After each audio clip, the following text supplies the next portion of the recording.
नमो अरिहन्ताणं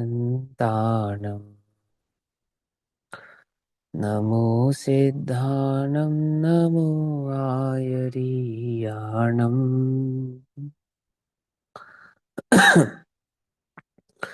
नमो अध्यायाणं नमो लोये सवसाहुणम्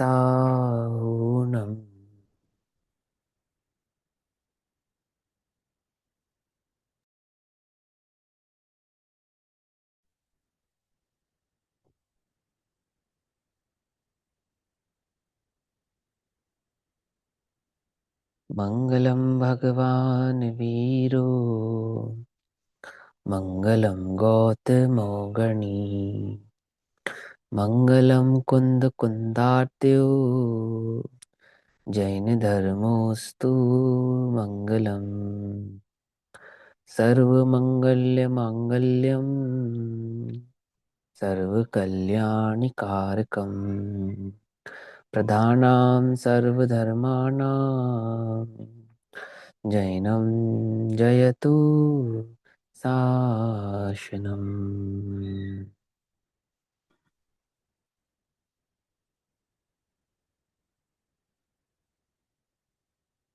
सर्वव्यापीकचेद्रूप स्वरूपाय परात्मने स्वोपलब्धिप्रसिद्धाय ज्ञानानन्दात्मने नमः।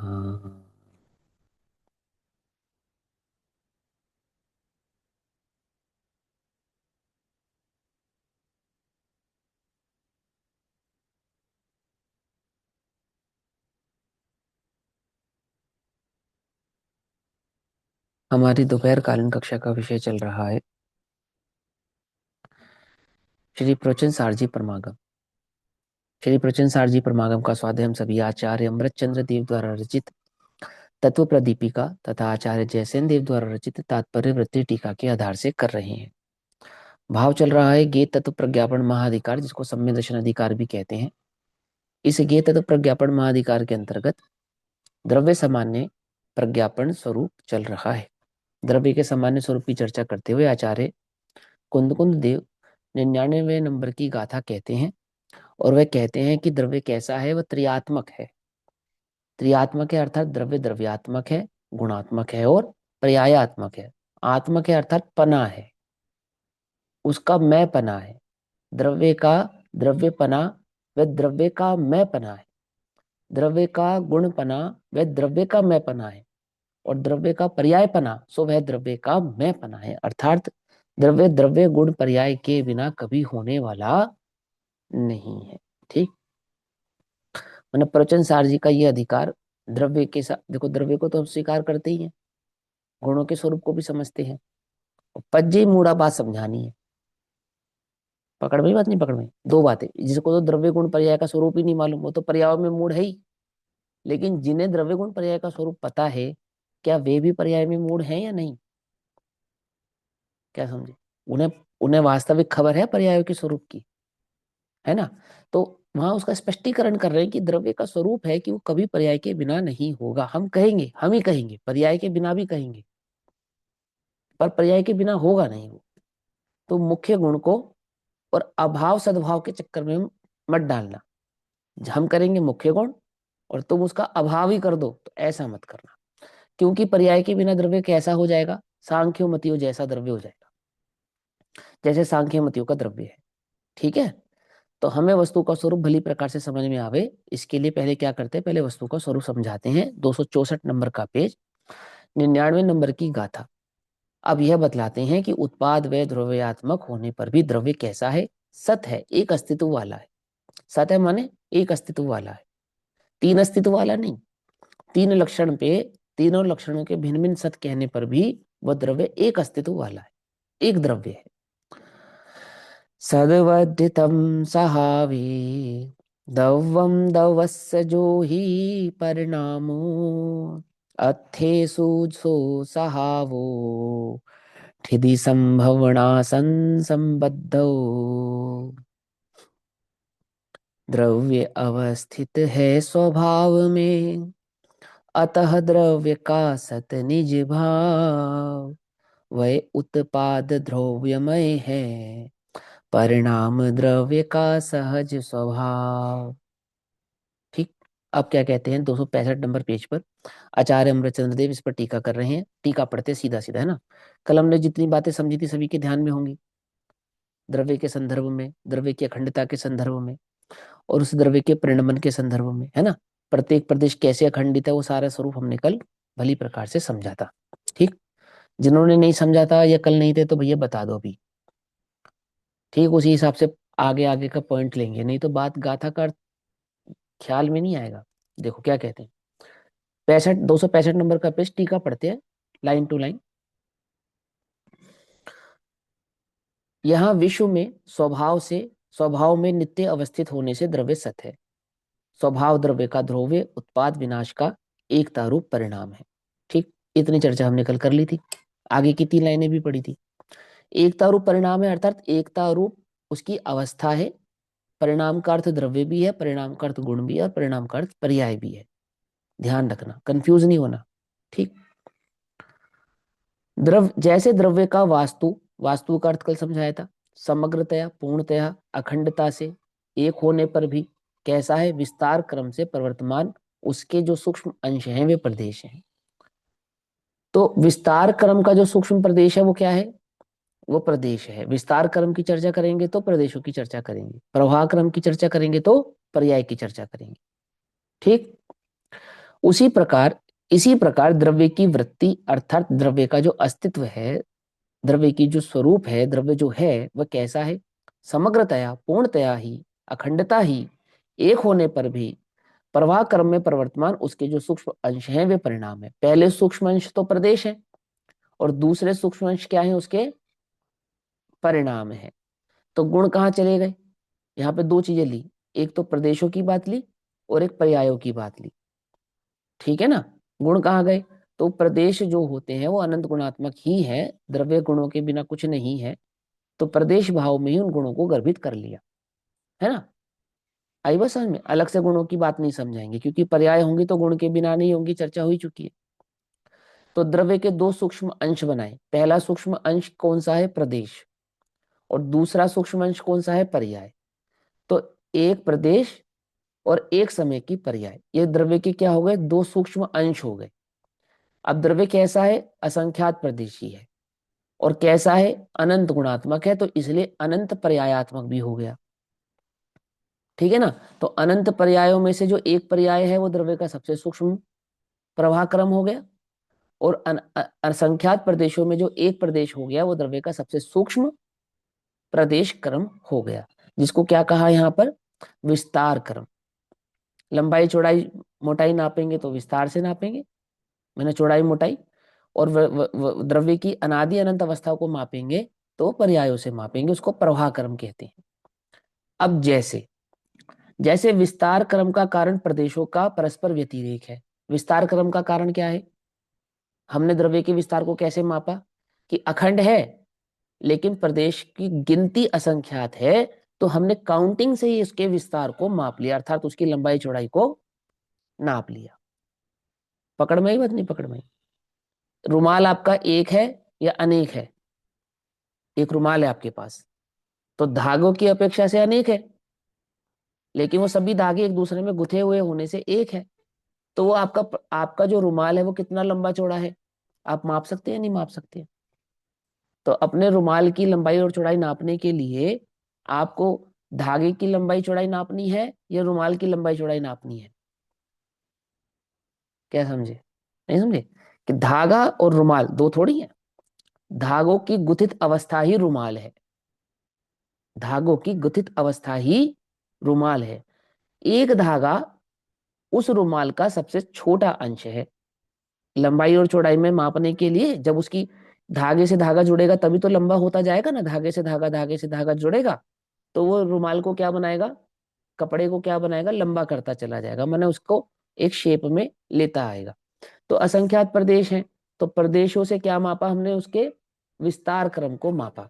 तो उन्होंने कहा जैसे हमने विस्तार क्रम का कारण किसको बनाया, प्रदेशों को बनाया, क्योंकि प्रदेशों का परस्पर व्यतिरेक है, अर्थात एक एक प्रदेश अखंड है लेकिन असंख्यात है, तो असंख्यात पने का जो व्यतिरेक पना हुआ यानी अलग अलग पना हुआ, उसके कारण हमने प्रदेश क्या माप कर लिया, हमने द्रव्य के विस्तार को समझ लिया, यानी द्रव्य की लंबाई चौड़ाई को समझ लिया। कितना बड़ा है द्रव्य, आत्म द्रव्य कितना बड़ा है, कि असंख्यात प्रदेश ही है। कैसे मापे आपने असंख्यात प्रदेश, क्योंकि लोकाकाश के असंख्यात प्रदेश होते हैं, और लोकाकाश के असंख्यात प्रदेशों पे आत्मा का एक एक प्रदेश अवस्थित हो जाता है, और एक भी प्रदेश खाली बचता नहीं है या सुपर एम्बोस होता नहीं है।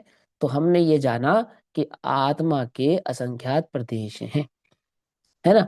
अब वास्तव में तो हमने आगम से जाना, सच्ची बात तो ये है, क्योंकि ना हमने लोक देखा, न लोकाकाश देखा, न लोकाकाश के प्रदेशों को देखा,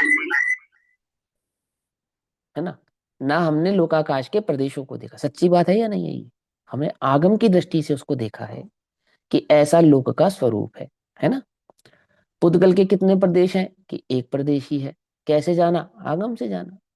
धर्म और अधर्म नामक दो द्रव्यों के प्रदेश कितने हैं, तो वो भी लोकाकाश के प्रदेश होने से असंख्यात प्रदेश ही है, ये हमने आगम से जाना। तो आचार्य कहते हैं कि वस्तु के विस्तार क्रम को प्रदेशों से समझा जाता है। क्यों प्रदेशों से कैसे समझ लिया जाता है, कि एक बहुप्रदेशी वस्तु जैसे आत्मा अपने समस्त प्रदेशों से अखंडित होती हुई भी, लेकिन असंख्यात पने के कारण, प्रदेशों की असंख्यात पने के अवयवों के कारण, व्यतिरेकों के कारण, माने एक प्रदेश, दो प्रदेश, तीन प्रदेश, चार प्रदेश, पांच प्रदेश, ऐसे एक दो तीन चार पांचों की गिनती से हमने क्या समझ लिया, वस्तु के विस्तार को समझ लिया। फिर आगे क्या कहा, उसी प्रकार जो वस्तु का परिणमन भाव है, प्रवाह क्रम है, अर्थात प्रति एक समय का जो परिणमन है, उससे हमने क्या समझता है, उससे हमने क्या जाना, कि उसी प्रवाह क्रम का कारण परिणामों का परस्पर व्यतिरेक है, अर्थात पर्यायों का भिन्न भिन्न पना है। प्रवाह क्रम से हम पर्यायों के भिन्न भिन्न पने को समझते हैं। समझ आई बात।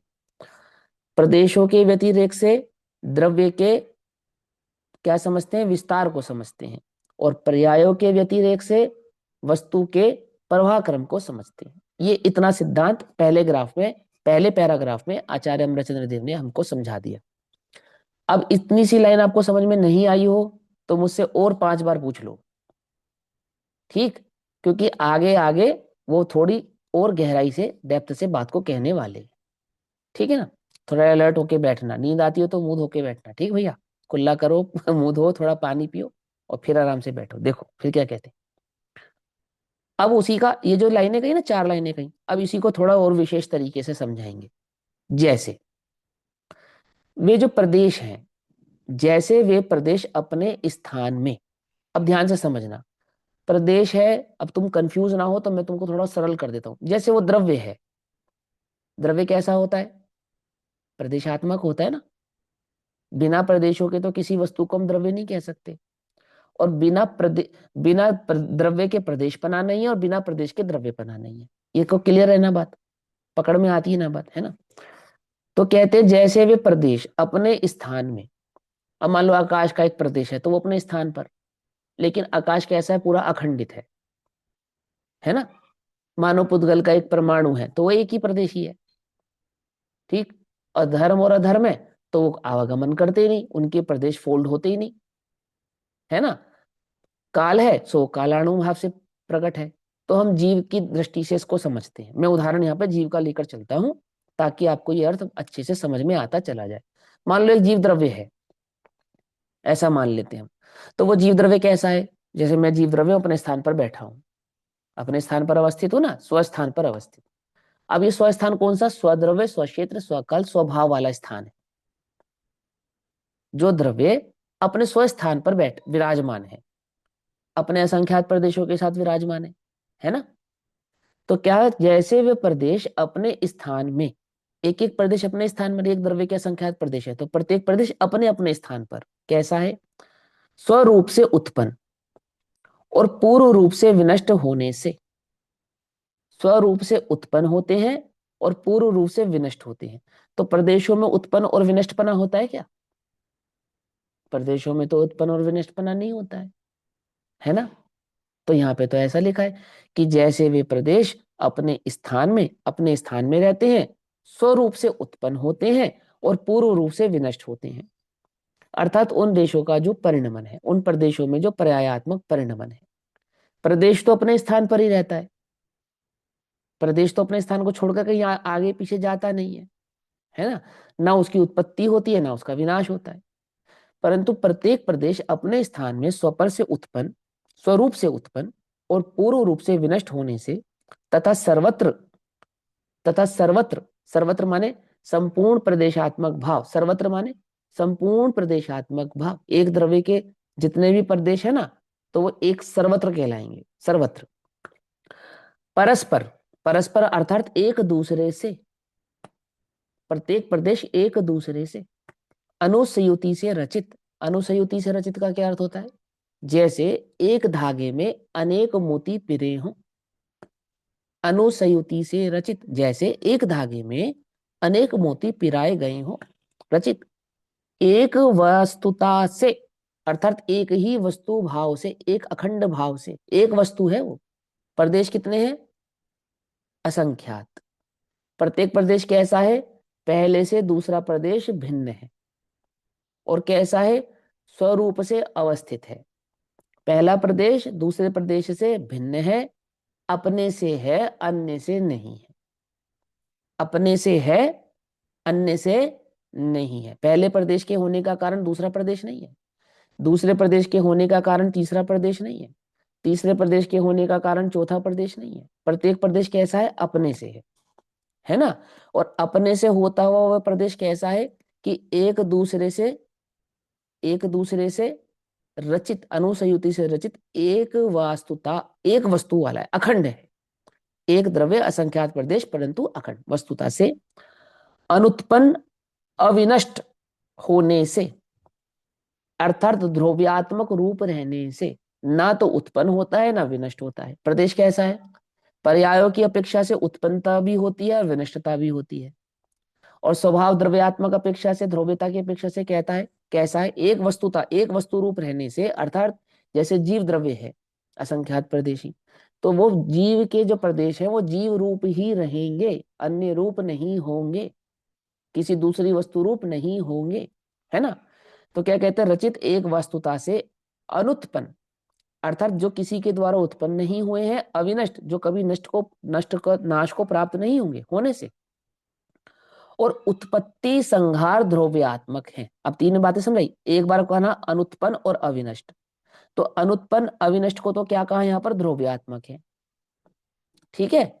और ऊपर क्या समझाया था? उत्पन्न और पूर्व रूप से विनष्ट। तो यहां पर उसको क्या क्या? उत्पत्ति संहार, उत्पत्ति संहार ध्रुव्यात्मक है। उत्पत्ति माने उत्पाद रूप है, संहार रूप माने वय रूप है, और ध्रुव्यात्मक आने अर्थात ध्रुव्य रूप है। एक द्रव्य कैसा है?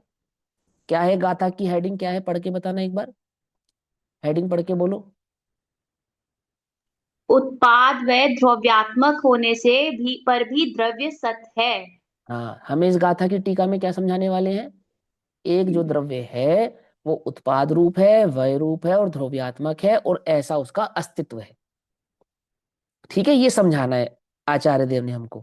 तो उन्होंने इस लाइन में क्या समझाया हमको? पहली लाइन में सिद्धांत कैसे समझाया? बोले जो प्रदेशात्मक द्रव्य है वो उत्पत्ति रूप भी है और विनाश रूप भी है, और उत्पत्ति विनाश होता हुआ भी ध्रुव्यात्मक भी है। जैसे कैसा ध्रुव्यात्मक है? कि एक धागे में पिरे हुए अनेक मोतियों जैसा, जैसे एक धागे में अनेक मोती पिरे होते हैं, ऐसा अनुसयुति से रचित वो जो द्रव्य है अपने प्रदेशात्मक और गुणात्मक भाव से तो ध्रुव्य है, और पर्यायात्मक भाव से संघार और उत्पत्ति रूप है। अर्थात वो द्रव्य कैसा है? उसका अस्तित्व कैसा है? उत्पत्ति भी है, संहार भी है और ध्रुवता भी है, ठीक। और वो द्रव्य कैसा है? अखंड है, अखंड है। एक प्रदेश का कारण दूसरा प्रदेश नहीं है, एक पर्याय का कारण दूसरी पर्याय नहीं है, और फिर भी पर्याय भी है, माने उत्पत्ति भी है, संहार भी है और ध्रुवता भी है। अब इसको और विस्तार करेंगे, इतनी बात कही ना। हाँ, पूछो पूछो पूछो पूछो, एक एक करके पूछो। हाँ। मैं पूछ रहा हूँ कि ये प्रदेशों में उत्पाद और विनाश माने व्यय, ये हम्म। किस प्रकार समझा जाए? ये समझ हाँ, नहीं पा रहे हम। क्योंकि हम प्रदेश, गुण और पर्यायों में अगर भेद करेंगे, प्रदेश, गुण और पर्याय, इनमें तीनों में भेद करेंगे। अभी समझाया था ना, हम बोलेंगे द्रव्य में गुण है, पर तुम ऐसा मत समझ लेना जैसे गिलास में दूध है। अभी समझा ना, पिछली गाथा में, 98वें नंबर ठीक की है। गाथा में तो समझाया। क्या कहा उन्होंने? अताद भाविक संबंध है, प्रादेशिक भेद नहीं है, ठीक है। प्रादेशिक भेद नहीं है। तो प्रदेश है वो कैसा है? गुणात्मक है। गुण है सो कैसे है? पर्यायात्मक है। सिंपल सी बात। माने वहां प्रदेश का, गुण का और पर्याय का जो क्षेत्र है वो भिन्न भिन्न नहीं है। प्रदेश का, गुणों का और पर्यायों का जो काल है वो भिन्न भिन्न नहीं है। वो जो द्रव्य है वो भिन्न भिन्न नहीं है।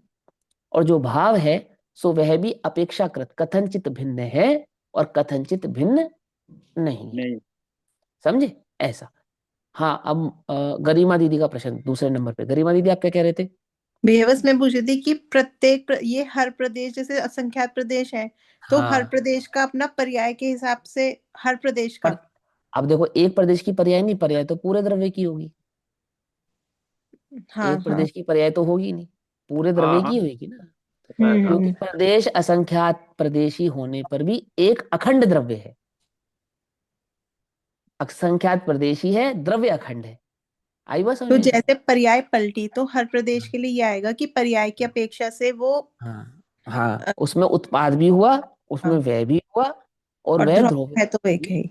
अब मोहित भी आप क्या कहना चाहते हैं भैया बताइए। यहाँ पर है ना, जो प्रदेश जो बताए गए हैं वो हम्म।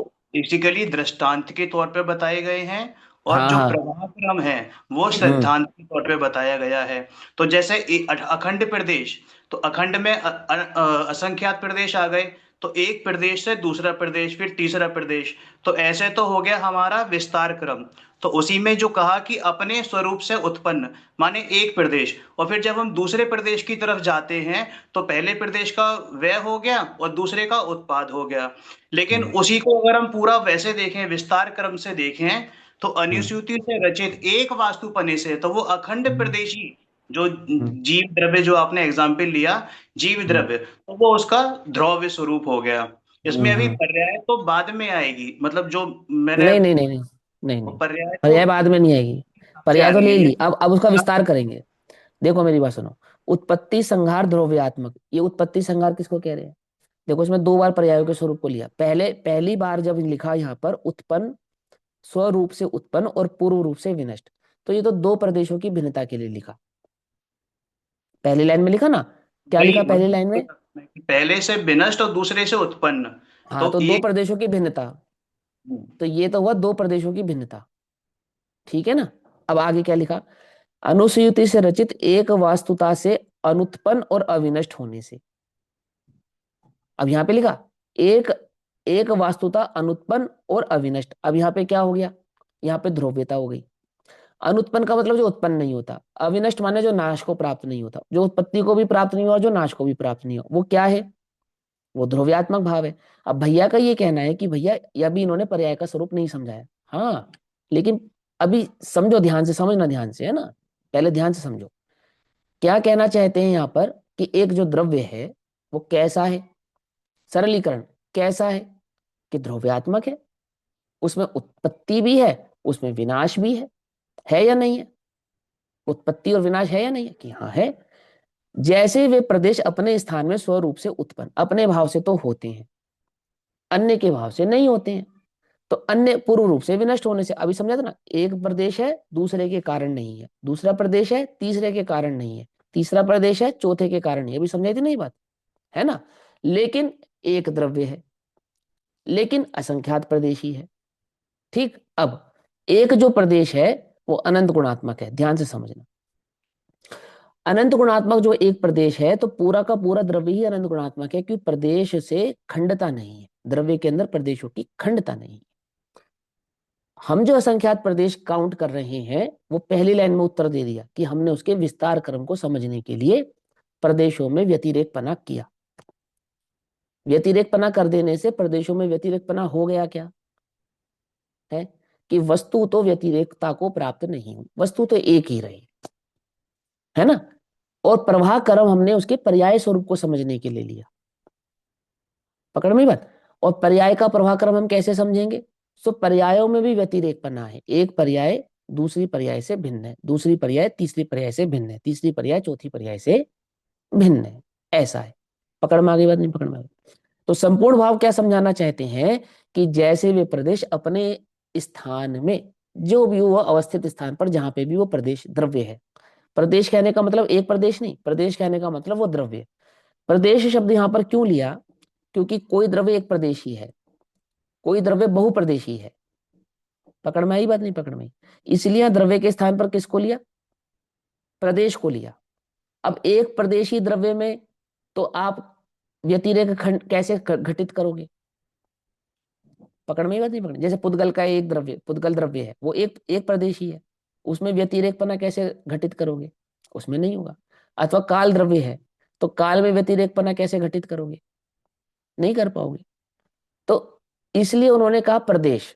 अब जिस द्रव्य का जो प्रदेश है, चाहे एक प्रदेशी है चाहे बहुप्रदेशी है, पकड़ में ही बात नहीं पकड़ में ही? चाहे वो एक प्रदेशी है चाहे वो बहुप्रदेशी है, परंतु प्रत्येक द्रव्य का जो जो एक प्रदेशी है वो भी अपने से है, अन्य से नहीं है।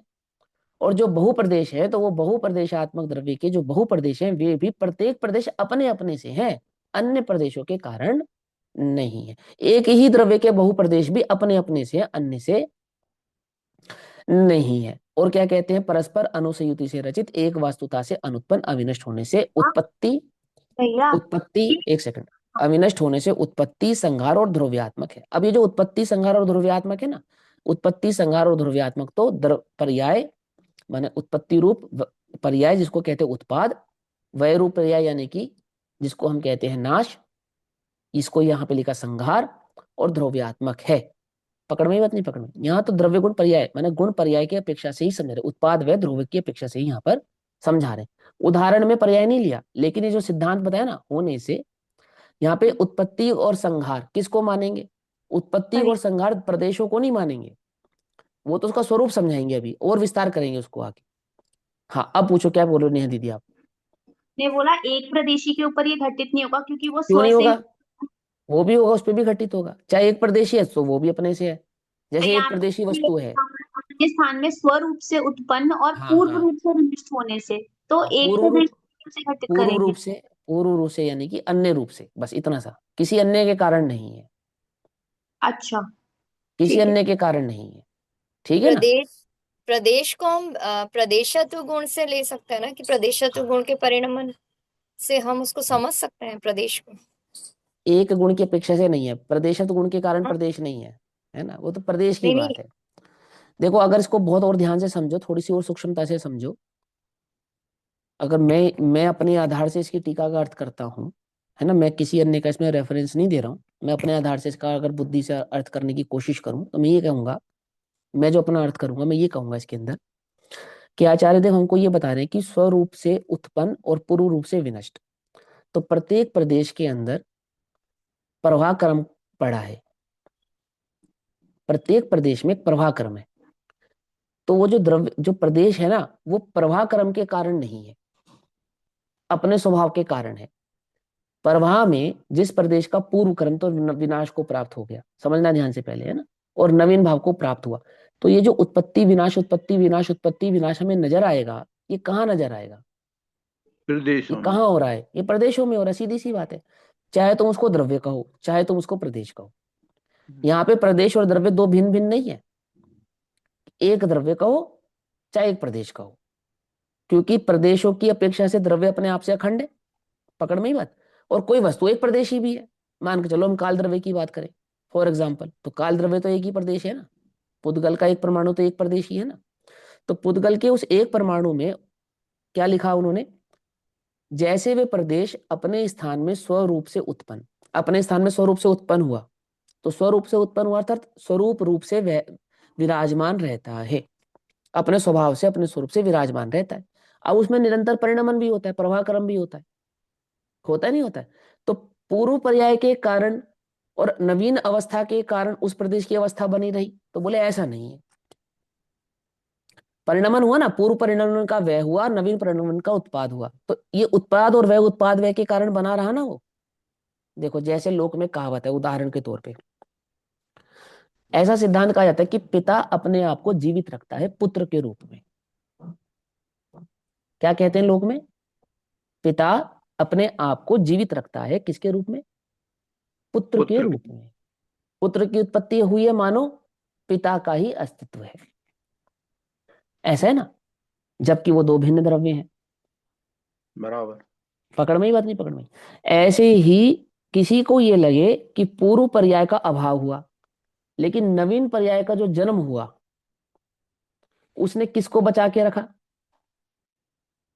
उस प्रदेश को या उस द्रव्य को बचा के रखा। बोले ऐसा नहीं है, ऐसा नहीं। द्रव्य है, प्रदेशात्मक जो द्रव्य है उसकी अवस्था अपने से है, पर्यायों से नहीं है। क्यों? क्योंकि पर्याय के प्रदेश नहीं, द्रव्य के प्रदेश होते हैं। पर्याय के आधार से द्रव्य नहीं, द्रव्य के आधार से पर्याय रहती है। इसमें फर्क समझ में आ रहा है या नहीं समझ में आ रहा है?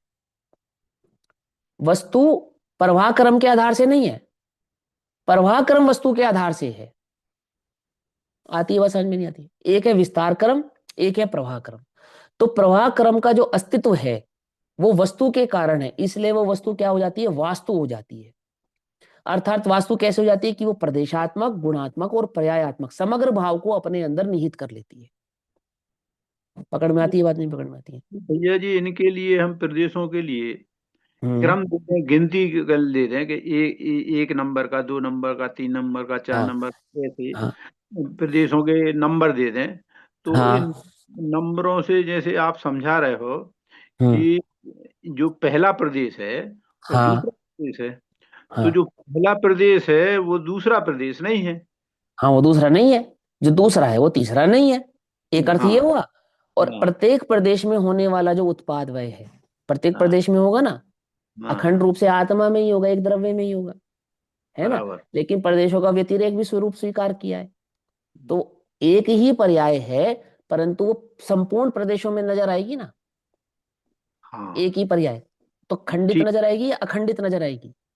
अखंडित नजर आएगी। अखंडित नजर आएगी, खंडित नजर नहीं आएगी।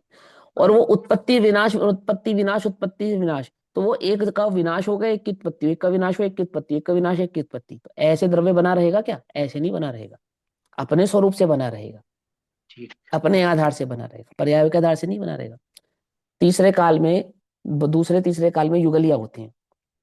तो युगलियों का क्या सिस्टम होता है? माता पिता का मरण काल और पुत्र पुत्री का उत्पन्न काल, ऐसे ही होता है ना। यहाँ मरते हैं जन्मते हैं, यहाँ मरते हैं जन्मते हैं, मरते हैं जन्मते हैं। तो संतति किसकी कहलाती है? संतति किसकी कहलाती है? माता नहीं समझे? पिता। मैं हाँ, माता पिता की संतति कहलाएगी ना। मैं किसकी संतति कहलाऊंगा? अपने परदादाओं की।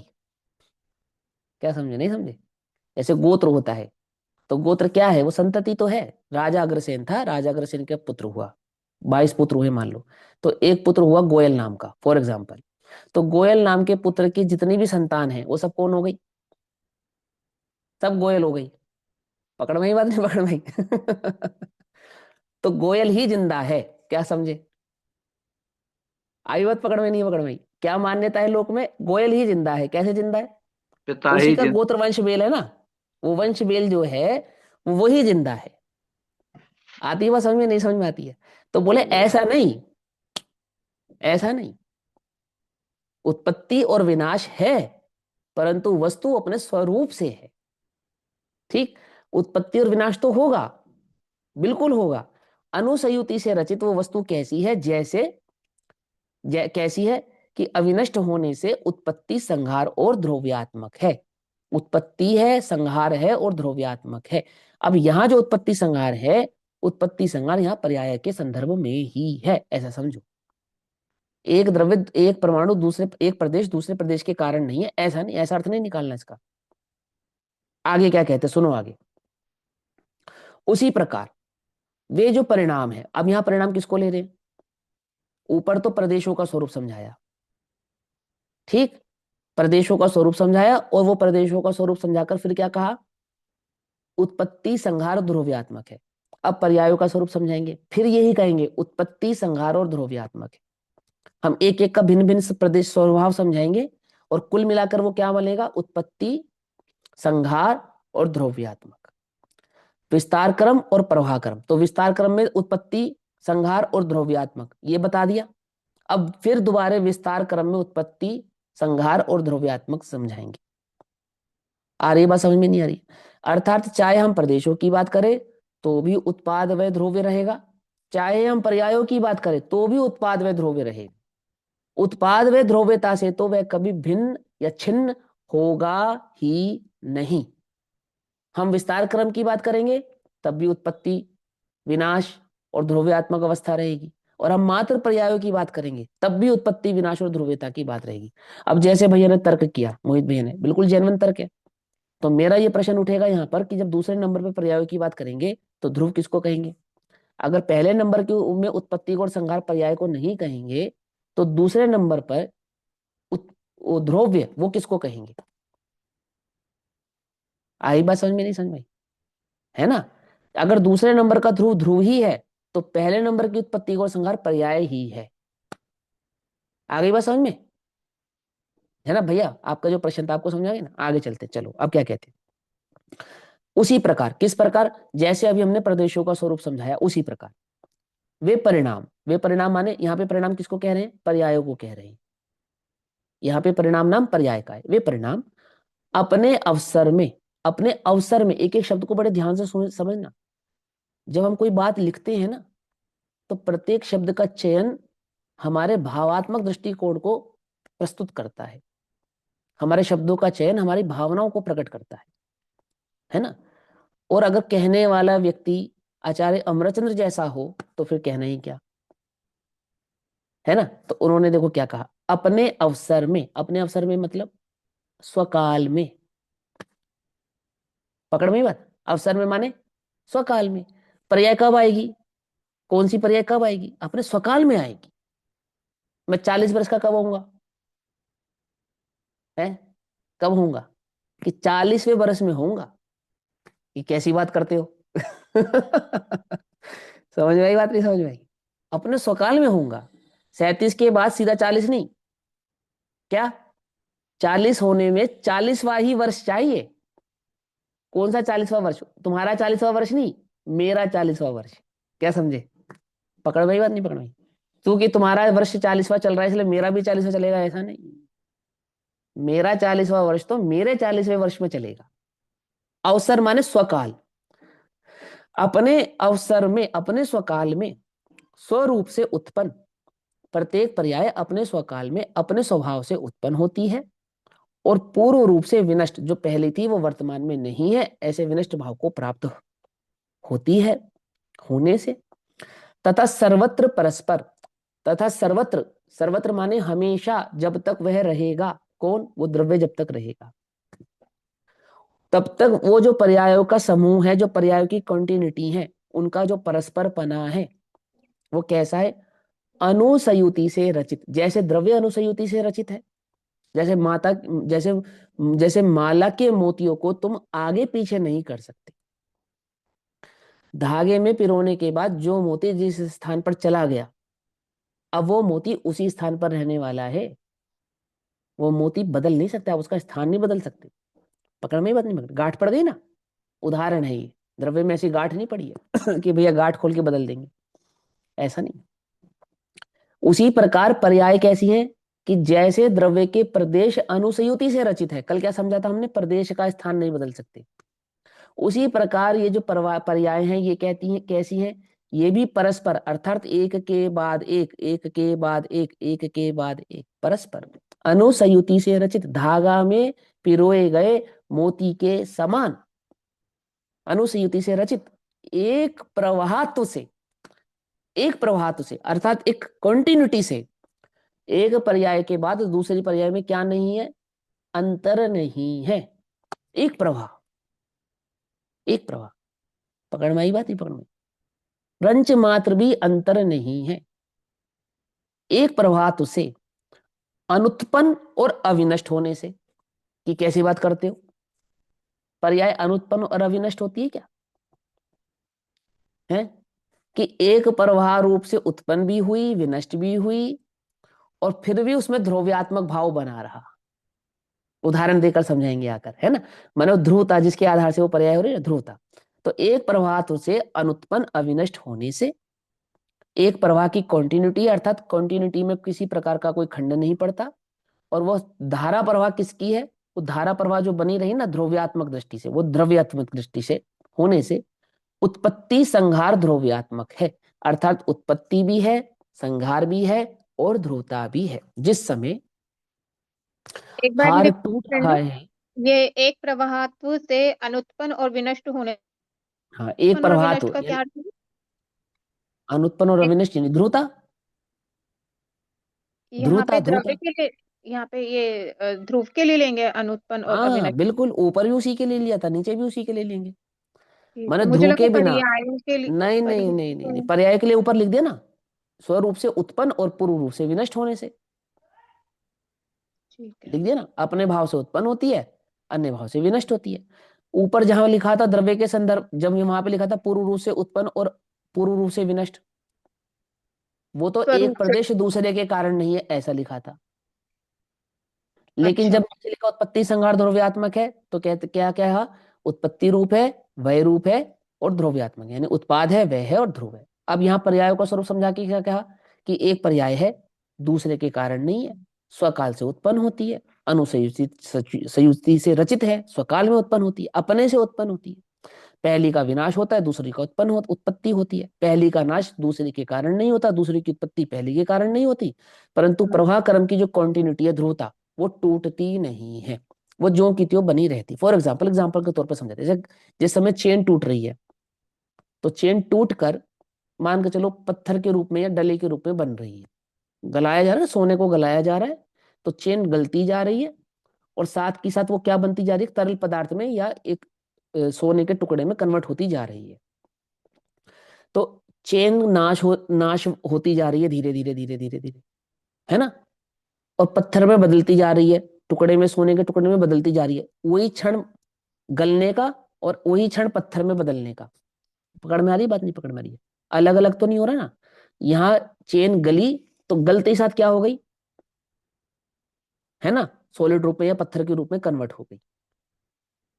लेकिन चेन का हो रहा है संहार, पत्थर का हो रहा है उत्पाद, और स्वर्णत की क्वांटिटी कहीं भंग नहीं हो रही, स्वर्ण कहीं भंग नहीं हो रहा, ना वो चेन से टूटने के काल में स्वर्ण का कोई खंडन या मंडन हो रहा है, और ना ही वो पत्थर के रूप में कन्वर्ट होते हुए खंडन और मंडन हो रहा है, हो ही नहीं रहा, स्वर्ण स्वर्ण ही है। आचार्य संबंधभद्र ने एक श्लोक कहा, मुझे श्लोक तो अच्छे से ध्यान नहीं है, त्रियात्मक त्रिभवात्मक ऐसे करके वो श्लोक है, उसमें ये समझाया उन्होंने कि एक को कलश चाहिए और एक को मुकुट चाहिए और एक को स्वर्ण चाहिए। क्या कहा, एक को कलश चाहिए, एक को मुकुट चाहिए और एक को स्वर्ण चाहिए। तो उन्होंने कहा कि सोने का कलश था, उसे तोड़कर मुकुट बना दिया गया, तो जिसे कलश चाहिए था वो तो हो गया दुखी, और जिसे मुकुट चाहिए था वो हो गया प्रसन्न।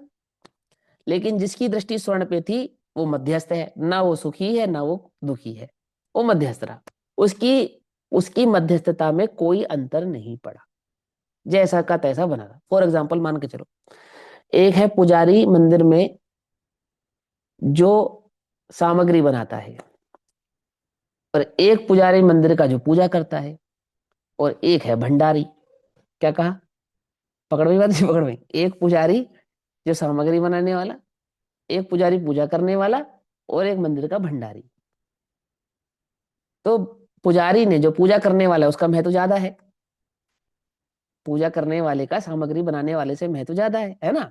तो पूजा करने वाले ने राजा से कहा कि भैया मुझे पूजा के काल में मुकुट लगाना है ना, और देवों की स्थापना करके हम ऐसा ऐसा करते हैं। उसने उसको 1000 तर्क देके राजा को प्रसन्न कर लिया इस बात पे, या सेठ को ये प्रसन्न कर लिया इस बात पे कि मुझे तो मुकुट बनाना है, स्वर्ण का मुकुट बनाना है। तो सेठ ने कहा भी स्वर्ण तो है नहीं, काम करो, मंदिर में ये सोने का कलश रखा है ना, कलश, तुम इसका मुकुट बना लो।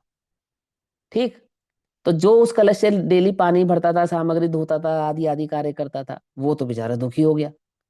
ये सोने का कलश था, अच्छा हम काम में लेते थे, और ये जो है अब टूट के क्या बन जाएगा, मुकुट बन जाएगा। और जो मुकुट जिसको प्राप्त होने वाला था वो प्रसन्न हो गया, बढ़िया है भैया, सोने का मुकुट मिल जाएगा। और भंडारी जो मंदिर का भंडारी था उसे कोई फर्क नहीं पड़ा, क्योंकि मंदिर के भंडार में 50-40 ग्राम सोना पहले भी था वो कलश रूप से था। अब फिर वो सोना वैसा का वैसा ही बना रहा, पर मुकुट रूप से हो गया बस। पकड़ में नहीं में मंदिर के भंडारी को क्या मतलब है उससे कि वो कलश है या मुकुट है? भंडारी की तो दृष्टि किस पे है? स्वर्ण पे है। आती है बात समझ में? नहीं आती है? इस्तेमाल करने वाले की दृष्टि किस पे? पज्जे मूड़ा। इस्तेमाल करने वाले की दृष्टि किस पे? कलश पे भी है और मुकुट पर भी है ना, त्रियात्मक भाव। तो ऐसे ही क्या समझाते हैं यहाँ पे कि एक पर्याय का विनाश हुआ, एक पर्याय का उत्पाद हुआ, लेकिन ध्रुवता का जो खंडन है वो तो हुआ नहीं। एक तो प्रवाह क्रम नहीं टूटा, उत्पत्ति विनाश उत्पत्ति विनाश उत्पत्ति विनाश का प्रवाह क्रम नहीं टूटता, और जो ध्रुव्यात्मक है सो वैसा का वैसा ही बना रहता है, उसमें कोई फर्क या कोई अंतर पड़ता नहीं। अब इसमें दो बातें समझनी है। जैसे प्रदेशों का अनुसयुति से रचित बना है, प्रत्येक द्रव्य की पर्यायों का भी उसी प्रकार से अनुसयुति से रचित बना है। जैसे माला के मोतियों को हम मोती की अपेक्षा से आगे पीछे नहीं कर सकते, ऐसे द्रव्य की पर्यायों को भी आगे पीछे नहीं कर सकते। आती हुआ समझ नहीं आती है ना? तो क्या कहते हैं? होने से उत्पत्ति संहार ध्रुव्यात्मक है। और आगे जैसे वास्तु का, वास्तु किसको कह रहे हैं? वो संपूर्ण वस्तु को वास्तु कह रहे हैं। वास्तु माने कोई वस्तु अनंत गुणात्मक है, असंख्यात प्रदेशी है तो वो वास्तु कहलाएगा। असंख्यात प्रदेश, अनंत गुणात्मक और अनंत पर्याय, वो सब मिलाकर क्या बन गई? एक वस्तु।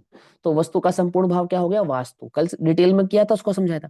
और जैसे वास्तु का जो छोटे से छोटा अंश है, वो छोटे से छोटा अंश पूर्व प्रदेश के विनाश रूप है। छोटे से छोटा अंश पूर्व प्रदेश के विनाश रूप है, वही अंश उसके बाद के प्रदेश का उत्पाद स्वरूप है, तथा वही परस्पर अनुसयुति से रचित एक वस्तुत्व का अनुभय स्वरूप है। अर्थात दो में से एक भी स्वरूप नहीं है। अब देखो क्या कहते हैं, फिर से पढ़ता हूं। और वास्तु का जो छोटे से छोटा अंश है, छोटे से छोटा अंश कौन सा है? तो दो छोटे से छोटे अंश हैं, एक तो प्रदेश की दृष्टि से, एक पर्याय की दृष्टि से। दोनों को अंश में लिया था ना, छोटे अंशों में। तो पहले प्रदेश के कारण दूसरा प्रदेश नहीं है, और पहली पर्याय के कारण दूसरा पर्याय नहीं है। सिंपल। पकड़ में ही बात? नहीं पकड़ में? पहला प्रदेश है, बोले हाँ है। किसके कारण है? अपने कारण है, अन्य के कारण है। असंख्यात प्रदेश तो हैं, परंतु एक प्रदेश दूसरे के कारण बना हो, ऐसा नहीं।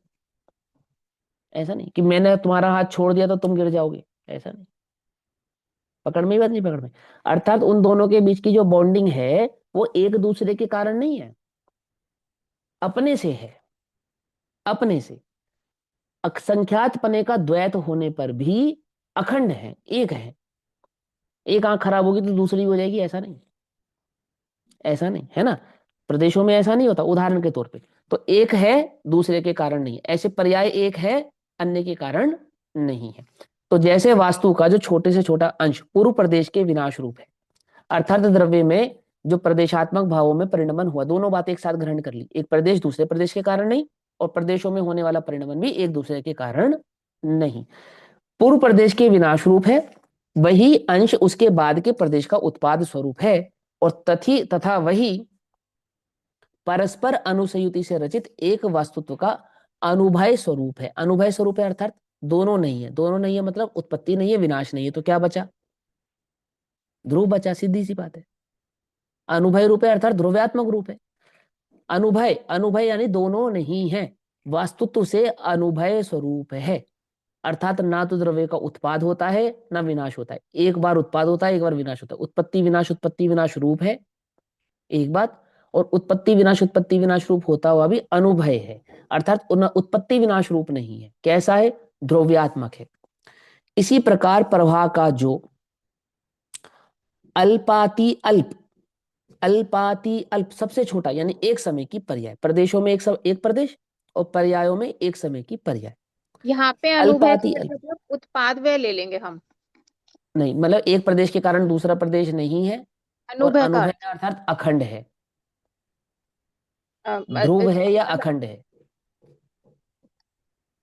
देखो अनुभय के दो अर्थ हैं। जब प्रदेशों में अनुभय करेंगे तो वहां पे उसका अर्थ हो जाएगा अखंड। जब पर्यायों में अनुभय करेंगे तो वहां उसको कह देंगे ध्रुव। अब ये तो शब्दों का फेर करना पड़ रहा है ना, वस्तु तो एक ही है। तुम उसको अखंड और ध्रुव दो अपेक्षा से समझानी है। तो अखंड कौन सी अपेक्षा से समझाएंगे हम, कि प्रदेशों में खंड खंड नहीं होता, ये समझाना है। और ध्रुव किस अपेक्षा से समझाएंगे हम, कि पर्यायों के विनाश में द्रव्य का विनाश नहीं होगा, पर्याय की उत्पत्ति से द्रव्य की उत्पत्ति नहीं होगी। दो बातें समझ में आ गई, एक ध्रुवता एक अखंडता। तो यहाँ अनुभयता है, पहले नंबर पे जो अनुभयता है, इसमें मेरे बोलने में एक मिस्टेक रही है। पहले नंबर की जो अनुभयता है वो वस्तु के अखंडात्मक स्वरूप को दर्शाती है, अखंडित है। अब दूसरे नंबर पे कहेंगे उसी प्रकार प्रवाह का जो अल्पाति अल्प सबसे छोटा अंश है, तो प्रवाह का सबसे छोटा अंश होता है एक समय की पर्याय, है ना। अंश पूर्व परिणाम से विनाश स्वरूप है, एक पर्याय विनाश रूप। देखो ये पूर्व परिणाम से विनाश रूप है। एक मिनट इसको भी थोड़ा सा मैं समझा देता हूँ, देखो सुनो। जैसे अनंत गुण है, ज्ञान दर्शन सुख वीर्य, ऐसे गुण है, चार गुण ले लेते हैं। ज्ञान दर्शन सुख वीर्य ऐसे चार गुण ले लेते हैं, ठीक। तो एक समय की पर्याय का जो व्यय होगा, तो ज्ञान का जो व्यय है, तो उसी समय अनंत गुणों में भी व्यय भाव ही होगा। पकड़ में ही बात, नहीं पकड़ में? इससे अक्रम कहते हैं ना, अक्रम। हाँ अक्रम नहीं, वो तो सहभावी, हाँ।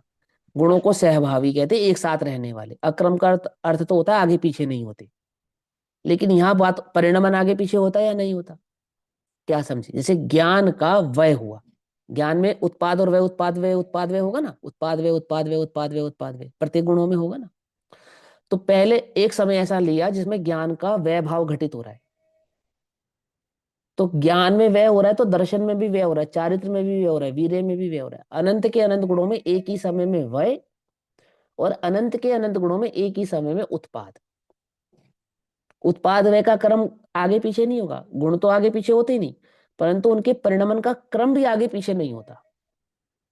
आ रही बात समझ में नहीं आ रही? अब अनंत के अनंत गुण जब व्यय को प्राप्त हुए, तो मानो वस्तु ही व्यय को प्राप्त हो गई। और अनंत के अनंत गुण उत्पाद को प्राप्त हुए, तो मानो वस्तु ही उत्पन्न हो गई। ऐसा नहीं है, उसका जो ध्रुव्यात्मक बना है वो जो का त्यों बना रहता है, समझे ना। अनंत गुण एक साथ व्यय को प्राप्त हुए तो वस्तु कोई गायब थोड़ी हो जाएगी।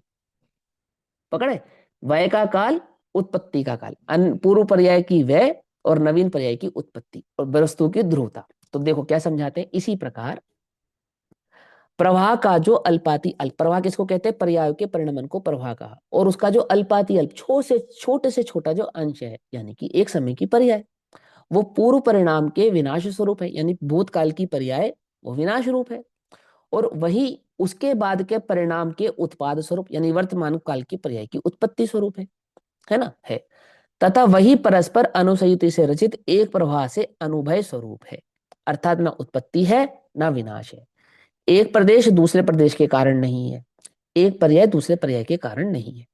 एक पर्याय में विनाश है, एक पर्याय में उत्पत्ति है। वस्तु कैसी है, ध्रुव है। एक प्रदेश है दूसरे प्रदेश के कारण नहीं है, दूसरा प्रदेश है तीसरे प्रदेश के कारण नहीं है। एक प्रदेश है दूसरा प्रदेश है तीसरा प्रदेश है, ऐसा भेद है होने पर भी वस्तु एक अखंड है। तो पहला अनुभय अखंडता का परिचायक है, दूसरा अनुभय वस्तु की ध्रुवता का परिचायक है। ठीक, अब आगे कहते हैं इसी प्रकार, इस प्रकार स्वभाव से ही त्रिलक्षणा, स्वभाव से ही क्या कहा, त्रिलक्षणा। त्रिलक्षणा माने तीन लक्षण, कौन कौन से, उत्पाद व्यय हाँ त्रिलक्षणा, उत्पाद वय ध्रुव, उत्पाद वय ध्रुव, उत्पाद वय ध्रुव, त्रिलक्षणा। ठीक है ना। अभी 10 11 12 या शायद 13 14 नंबर की गाथा में भी एक शब्द आया था ना ऐसी, त्रिस्वभाव आया था, याद है ना।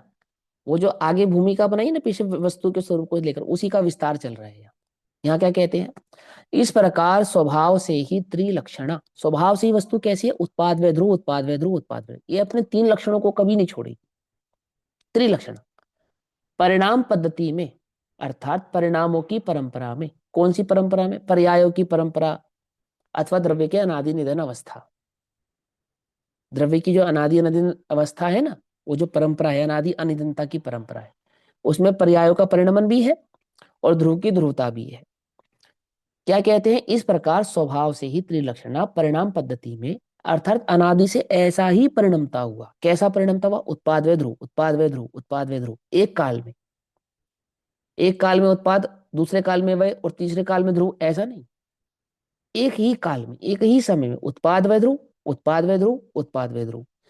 जो दो मूल बातें थी याद रखी, अनुसयुति, पर्यायों की भी अनुसयुति और प्रदेशों की भी अनुसयुति, ठीक है ना, पद्धति से। परिणामों की परंपरा में प्रवर्तमान, प्रवर्तमान यानी वर्तता हुआ वह जो द्रव्य है, अवस्थित वह जो द्रव्य है, द्रव्य स्वभाव का अतिक्रम नहीं करता, अर्थात अपने स्वभाव का उल्लंघन करता नहीं है, अपने स्वभाव को छोड़ता नहीं है, अपने इस स्वभाव से आगे पीछे होता नहीं है, अपने इस कर्म को कभी भंग करता नहीं है। इसलिए सतत सत्व को यानी अस्तित्व को, सत को त्रिलक्षणा ही अनुमोदित करना चाहिए। अनुमोदित करना चाहिए अर्थात स्वीकार करना चाहिए। पकड़ में बात, हमारी अनुमोदना है मतलब कि जो तुम कार्य कर रहे हो हमारी उसमें स्वीकृति है। अनुमोदना माने स्वीकृति है, सिंपल सी बात है ना। अनुमोदना क्यों कहा? कि तुम कुछ कर तो सकते नहीं क्या उस द्रव्य के स्वभाव में तुम कुछ फेर बदल तो कर सकते नहीं, तो क्या करो? अनुमोदना करो, माने स्वीकार करो। करित कारित अनुमोदना, एक करो, एक कराओ और एक अनुमोदना करो। तो कर सकते हो क्या द्रव्य के स्वभाव में कुछ? कि नहीं कर सकते। तो करवा सकते होंगे, 1,00,000 जापों का अनुष्ठान करेंगे, भगवान को प्रसन्न करेंगे और उनसे प्रार्थना करेंगे। जैसे देवों ने समुद्र मंथन में, और वो क्या निकल गया था? विष अमृत, अमृत निकला और राक्षसों के पास चला गया। तो फिर उन्होंने विनती करी भगवान से, विष्णु से, कि बचाओ, ये तो अमर हो जाएंगे। फिर भगवान ने सोचा कि भाई हाँ कुछ करना पड़ेगा इनके लिए, तो नहीं तो गड़बड़ हो जाएगी, है ना। तो करवा भी नहीं सकते कर भी नहीं सकते, तो क्या कर सकते हो? स्वीकार कर सकते हो। इसलिए तुम्हें वह स्वीकार करना चाहिए, अनुमोदना करनी चाहिए। क्या कहते हैं? सत्व को त्रिलक्षण ही अनुमोदित करना चाहिए, मोतियों के हार की भांति। अब उदाहरण देंगे। पहले तो क्या समझाया? पहले नंबर पे तो उन्होंने वस्तु को वस्तु के स्वभाव से ही डायरेक्ट समझा दिया। अब उसी वस्तु के स्वभाव को मोतियों के हार की अपेक्षा से समझाएंगे। तुम्हें क्या स्वीकार करना चाहिए? द्रव्य के प्रदेशों की अनुसयुति, पर्यायों की अनुसयुति और उत्पाद व ध्रुवता, ये तुम्हें क्या करनी चाहिए? स्वीकार करनी चाहिए। है तुम्हें स्वीकार? बोलो, यदि है तुम्हें स्वीकार तो हो गए तुम सम्यक दृष्टि। और क्या चाहिए तुम्हें? तुम्हारा अविनाशी कल्याण हो, अर्थात तुम्हें मोक्ष की प्राप्ति होगी, अवश्य ही हो। स्वीकार करा ना तुमने, अनुमोदित करना चाहिए, स्वीकार करना चाहिए। जैसे मोतियों का हार। अब मोतियों के हार का स्वरूप समझाएंगे कि एक लटकता हुआ मोतियों का हार है, उसका स्वरूप। जैसे जिसने अमुक लंबाई ग्रहण की है, माने एक कितनी भी लंबाई हार ले लिया तुमने, एक लंबाई में ही होगा हार, होगा हार तो कहते ही उसको है। अगर आपको थोड़ा सा ये जो ज्वेलरी के बारे में खबर हो तो कंठी, हार, माला, इनमें अंतर होता है ना। इनकी लंबाई और चौड़ाई की अपेक्षा से इनको नाम मिलते हैं, डिजाइन की अपेक्षा से नहीं, लंबाई और चौड़ाई की अपेक्षा से उसको कंठी कहते हैं, अर्थात जो कंठ पे लगी रहे सो कंठी, है ना। आमुक लंबाई वाली माला, आमुक लंबाई वाला हार। हार एक निश्चित लंबाई की माला को हार कहेंगे, एक निश्चित लंबाई के हार को माला कहेंगे। आइए समझ में? नहीं समझ में? हार माला ऐसा है ना। तो आचार्य ने उदाहरण दिया कि जैसे जिसने लंबाई ग्रहण की है, तो किसने लंबाई ग्रहण की है? लंबाई ग्रहण की है वो माला या हार की अपेक्षा से समझ लो। जैसे लटकते हुए मोतियों के हार में। अब यहाँ पे एक जो बात है ना, लटकते हुए, तो यहाँ पे जो उदाहरण है वो ये समझाना है हमें लटकता हुआ हार चाहिए, पड़ा हुआ हार नहीं चाहिए। उदाहरण समझाने के लिए, वस्तु को समझने के लिए तुम्हें लटकता हुआ हार समझना पड़ेगा, लटकती हुई माला समझनी पड़ेगी। पड़ा हुआ माला या पड़ा हुआ हार समझ में नहीं आएगा, तुम्हें वस्तु स्वरूप समझाना है तो, है ना। तो कहते हैं लटकते हुए मोतियों के हार में, अपने अपने स्थान में प्रकाशित होते हुए समस्त मोतियों में। मोती कहाँ है? अपने अपने स्थान में है, आगे पीछे होते नहीं है, है ना। ये जो जाप वाली मोती माला होती है ना, जाप वाली मोती माला, इसमें तो मोती खिसकाते हैं। ये ये ऐसी माला है जिसमें मोती खिसकता नहीं है। समझना ध्यान से, उदाहरण है ना, उदाहरण है ना। तो तुम्हें वो उदाहरण के तौर पे समझा रहे। तुम्हें क्या लगता है मोती खिसकाते हैं, है ना, जो वो समय का प्रतीक है। लेकिन वास्तव में जो वस्तु है वो कैसी है, वो मोतियों की माला जैसी खिसकेगी नहीं, स्वकाल में खचित है, खचित है। आगे कौन बढ़ता है, आगे कौन बढ़ता है। अब अपेक्षाकृत बात करें तो काल बढ़ता है, वस्तु कहीं नहीं बढ़ती। पर्याय। हाँ, कोई नहीं बढ़ती, पर्याय भी कहाँ बढ़ती है। काल आता है तो पर्याय प्रकट होती है, इसलिए क्या कहते हैं उसको, स्वकाल में होगा। प्रवाह क्रम कहते हैं ना पर्याय का। हाँ हाँ, परवाह करवा है वो ना, आगे बढ़ना, हाँ वही वो प्रवाह है। स्वकाल। हाँ, तो वो आगे है ना। अब उसको पीछे क्या कहा था उसको, आयात, क्या समझाया था उसको, आयात। आयात माने आगे बढ़ता हुआ। आयत भाई साहब भैया। आयत, हाँ आयत, हाँ आयत। आयत भी कहते हैं, आयात भी कहते हैं, दो ही एक ही, एक अर्थवाची होते हैं दोनों के दोनों। आयत का मतलब भी यही होता है और आयात का मतलब भी यही होता है ना। आयत कहते हैं, आयत माने आगे बढ़ता हुआ। पर्याय स्वरूप कैसा आयत समझाएगा द्रव्य सामान्य को, और विस्तार हाँ, विस्तार सामान्य विस्तार बताया सामान्य था। है, तो आयत सामान्य में आयत आगे सामान्य बढ़ता और हुआ। विस्तार सामान्य। हाँ, हाँ, माला में तो मोती क्या होते हैं, घूमने के बाद फिर रिपीट हो जाते हैं, बराबर। है ना। तो पर्याय भी फिर रिपीट होती होंगी, तो ऐसे रिपीट नहीं होती। ये चीज समझाने के लिए मैंने उदाहरण दिया। माला में तो मोती क्या होंगे, रिपीट होंगे ना, तो पर्याय भी रिपीट हो जाएंगी क्या, पर्याय रिपीट नहीं होंगी। अब उदाहरण को उदाहरण की तरह लेना, वस्तु में घटित करके समझाना। हाँ, लंबाई, ठीक है। अनादि अनिरंतरता की लंबाई। दादस का एक अच्छा उदाहरण देते, समय हो गया, मैं उदाहरण देके फटाफट बात को पूरी करता हूँ, चर्चा कल करेंगे। देखो, जैसे मान के चलो 1 फीट लंबा आत्मा मान के चलते हैं प्रवाह क्रम में। फॉर एग्जाम्पल 1 फीट लंबा आत्मा है। अब 1 फीट की जो उसकी लंबाई है, वैसे तो अनादि अनंत है, मैं तो उदाहरण के तौर पे समझा रहा हूं आपको, लंबाई है। तो तुम उसकी 1 फीट की लंबाई को तो कम नहीं कर सकते, माने वस्तु की अनादि अनभिन्नता को तो तुम घटा नहीं सकते, क्योंकि अनादि अनिरंतरता ही स्वीकार नहीं करी, तो पूरी की पूरी वस्तु का क्या हो गया, विनाश हो गया, बात ही खत्म हो गई। जहां वस्तु का ही विनाश हो गया तो वहां सारी चर्चा का कोई औचित्य ही नहीं रह गया, बात ही खत्म हो गई ना। समझ में ना, ना रहेगी, ना रहेगी, वो कहते ना, क्या ना कहावत है, रहेगा बांस, ना रहेगी ना बांसुरी। बजेगी बांसुरी। हाँ, ना रहेगा बांस, ना बजेगी बांसुरी। तो बांस ही तोड़ दिया, बांसुरी का काम ही खत्म, है ना। तो द्रव्य ही खत्म कर दिया तुमने, तो कोई बात ही नहीं। लेकिन यदि तुमने द्रव्य को स्वीकार किया और उसकी अनादि अनभिन्नता को स्वीकार किया, तो वो अनादि अनभिन्नता काल सापेक्ष स्वीकार करोगे तभी तो उसको अनादि अनभिन्न कहोगे, है ना। तो वो जो प्रवाह क्रम है पर्यायों का, अब मान के चलो तुमने कहा कि मुझे 2 वर्ष की पर्याय, मैंने मेरे जीवन की 2 वर्ष की पर्याय मुझे पसंद नहीं आई।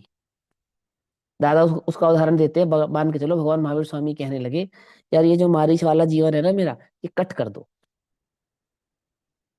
ये कट कर दो, ये अच्छा नहीं लग रहा। तो अब वो मारिच की पर्याय वाला जो भाव है, यदि उसको बाहर निकाल दिया जाए तो उसको कहाँ फिट किया जाए। अनादि अनिरंतरता के लिए तो पूरी चाहिए ना, चेन तो पूरी चाहिए, तो उसे मारीच कहीं ही ना नहीं कहीं तो फिट, बचेगा। हाँ, उसे कहीं ना कहीं तो फिट करना पड़ेगा ना, पूरा करने के लिए कहीं ना कहीं तो फिट करना पड़ेगा। तो दूसरी दूसरी बात ये कही कि देखो भाई, भूतकाल तो जो बीत गया सो बीत गया, उसको तो हटाओ। भविष्य में आने वाली ये जो खोटी पर्याय है ना, इसे हटा दो। भविष्य में आने वाली जो खोटी पर्याय है, इसे हटा दो। तो कहते चलो ऐसा कर लेते हैं, भविष्य में आने वाली खोटी पर्याय का एक कट हमने लगा दिया। अब प्रश्न ये उठेगा, अब इसे कहाँ पे जोड़ें। कहीं ना कहीं तो जोड़नी पड़ेगी। भूतकाल में तो जोड़ नहीं सकते क्योंकि वो तो समय जा चुका, पकड़ में ही बात। वर्तमान में जोड़े तो क्या फर्क पड़ता है इस बात से कि जो अभी आया, जो आगे आने वाला है वो अभी आया, और जो अभी आने वाला है वो आगे आ गया। आना तो है ही ना, तुझे तो पसंद नहीं था, तुझे तो हटाना था उसको, और तू कहता है इसे आगे ले जाओ। तो कितना आगे ले जाए, कितना आगे कि मैं सिद्ध हो जाऊं उसके बाद ले जाओ, तो क्या होगा। असंभव है। जब कट समझ कटी में नहीं। करना है तो फिर हाँ जब कटी करना था, हाँ जोड़ नहीं था हाँ, तो कट काय को किया। कट काय को किया, मैंने जो अनादि अनंतता खत्म हो जाती है ना उसकी। अब तुमने जोड़ा, मानव सिद्धावस्था के बाद जोड़ा उसको, तो क्या समस्या आएगी कि पहले तुम सिद्ध होगे फिर तुम्हें संसारी होना पड़ेगा। बोले ऐसा वस्तु का स्वरूप नहीं है। मतलब कुल मिला के तुम कितना भी दिमाग लगाओ कि कौन सी पर्याय हटाई जाए और कौन सी पर्याय जोड़ी जाए, ओवरऑल इतनी सी बात है कि जैसे माला के मोती, हाँ क्रमबद्ध कहते हैं उसको, माला के मोती क्या नहीं हो सकते, कि माला के मोतियों का स्थान नहीं बदला जाता, ऐसे ही वस्तु के प्रदेशों का स्थान नहीं बदलता, और प्रत्येक प्रदेश में असंख्यात गुणों की अनंत पर्यायों का स्थान भी बदलता नहीं है। वो अपने स्वस्थान और स्वकाल में अनुसयुति से रचित जो की त्यों प्रवाह क्रम से विराजमान रहती है। आई बात समझ में? ये बात यहाँ समझाते। अब वो आमुखार के उदाहरण से बात को समझाएंगे, क्योंकि अभी समय हुआ, बाकी चर्चा हम कल करेंगे। तब तक के लिए सभी को जय जिनेन्द्र। ओम नमः सिद्धेभ्यः। जय जिनेन्द्र। निज निधि निज में बता, यह अनंत उपकार है उसके लिए जिनवाणी माँ को वंदना शत बार है। नमो रियंतण नमो सिद्धं नमो